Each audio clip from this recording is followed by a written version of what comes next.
आप देख रहे हैं सौरभ विथ एक्सप्लेन सौरभ के साथ। तो दोस्तों चलते हैं अपनी आज की कहानी शुरू करते हैं।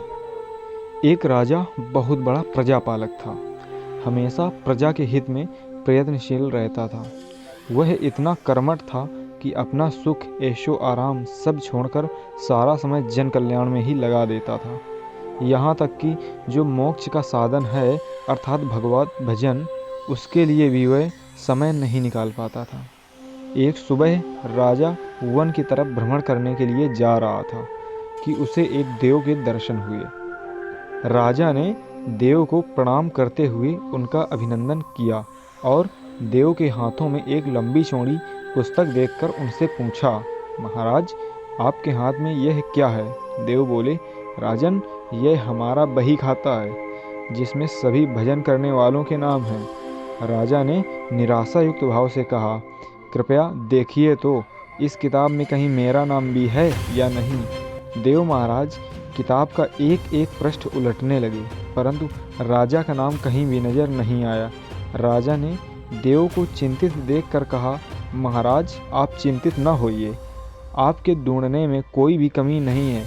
वास्तव में ये मेरा दुर्भाग्य है कि मैं भजन कीर्तन के लिए भी समय नहीं निकाल पाता हूँ और इसलिए मेरा नाम यहाँ नहीं है। उस दिन राजा के मन में आत्मग्लानि सी उत्पन्न हुई, लेकिन उसके बावजूद उन्होंने इसे नज़रअंदाज कर दिया और पुनः परोपकार की भावना लिए दूसरों की सेवा करने में लग गए। कुछ दिन बाद राजा फिर सुबह वन की तरफ टहलने के लिए निकले तो उन्हें वही देव महाराज के दर्शन हुए। इस बार भी उनके हाथ में एक पुस्तक थी। इस पुस्तक के रंग और आकार में बहुत भेद था और यह पहली वाली से काफ़ी छोटी पुस्तक थी। राजा ने फिर उन्हें प्रणाम करते हुए पूछा, महाराज आज कौन सा बही खाता अपने हाथों में लिया हुआ है? देव ने कहा, राजन आज के बही खाते में उन लोगों का नाम है जो ईश्वर का सबसे अधिक प्रिय है। राजा ने कहा, कितने भाग्यशाली होंगे वे लोग जो निश्चित ही दिन रात भगवत भजन में लीन रहते होंगे। क्या इस पुस्तक में कोई मेरे राज्य का भी नागरिक है? देव महाराज ने बही खाता खोला और ये क्या, पहले पन्ने पर पहला नाम राजा का ही था। राजा ने आश्चर्यचकित होकर पूछा, महाराज मेरा नाम इसमें कैसे लिखा हुआ है?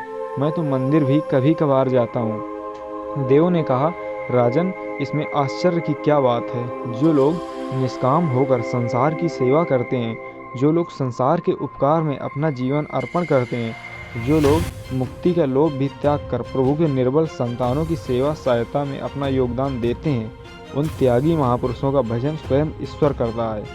हे राजन तू मत पछता कि तू पूजा पाठ नहीं करता, लोगों की सेवा कर, तू असल में भगवान की ही पूजा करता है। परोपकार और निस्वार्थ लोक सेवा किसी भी उपासना से बढ़कर है। देव ने वेदों का उदाहरण देते हुए कहा, कर्म करते हुए 100 वर्ष जीने की इच्छा करो तो कर्म बंधन में लिप्त हो जाओगे। राजन भगवान दीन दयालु हैं, उन्हें खुशामद नहीं बाती बल्कि आचरण बाता है। सच्ची भक्ति तो यही है कि परोपकार करो, दीन दुखियों का हित साधन करो।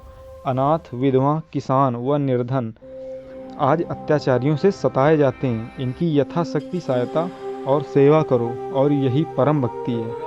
राजा को आज देव के माध्यम से बहुत बड़ा ज्ञान मिल चुका था और अब राजा भी समझ गया कि परोपकार से बड़ा कुछ भी नहीं है और जो परोपकार करते हैं वही भगवान के सबसे प्रिय होते हैं। मित्रों, जो व्यक्ति निस्वार्थ भाव से लोगों की सेवा करने के लिए आगे जाते हैं, परमात्मा हर समय उनके कल्याण के लिए यत्न करता है। हमारे पूर्वजों ने भी कहा है, परोपकाराय पुण्याय भोधि, अर्थात दूसरों के लिए जीना, दूसरों की सेवा को ही पूजा समझकर कर्म करना, परोपकार के लिए अपने जीवन को सार्थक बनाना ही सबसे बड़ा पुण्य है। और जब भी आप ऐसा करेंगे तो स्वतः ही आप वह ईश्वर के प्रिय भक्तों में शामिल हो जाएंगे। तो दोस्तों, बहुत सारे रास्ते हैं स्वर्ग और नरक की प्राप्ति के लिए, जिसमें से एक रास्ता यह भी है जिससे हम संसार के समस्त प्राणियों की सेवा करके भी स्वर्ग की प्राप्ति कर सकते हैं। और जो लोग संसार के समस्त जीव जंतुओं तथा मनुष्यों का आदर नहीं करते, उनके लिए भगवान ने पूरी व्यवस्था पहले से ही कर रखी है। तो अब आपका फैसला है कि आप क्या चुनते हैं, स्वर्ग या फिर नर्क। तो दोस्तों, जब तक आप इस धरा पर जीवित हैं तब तक सभी जीव जंतुओं तथा मनुष्यों की सेवा करते रहिए, आपको बड़ा आनंद प्राप्त होगा। तो आज की हमारी कहानी कुछ यहीं पे समाप्त होती है। फिर मिलते हैं अपनी किसी दूसरी स्टोरी पर।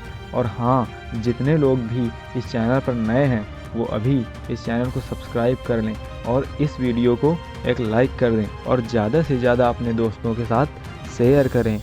तो मिलते हैं अपनी दूसरी स्टोरी पर, तब तक के लिए जय सनातन धर्म की।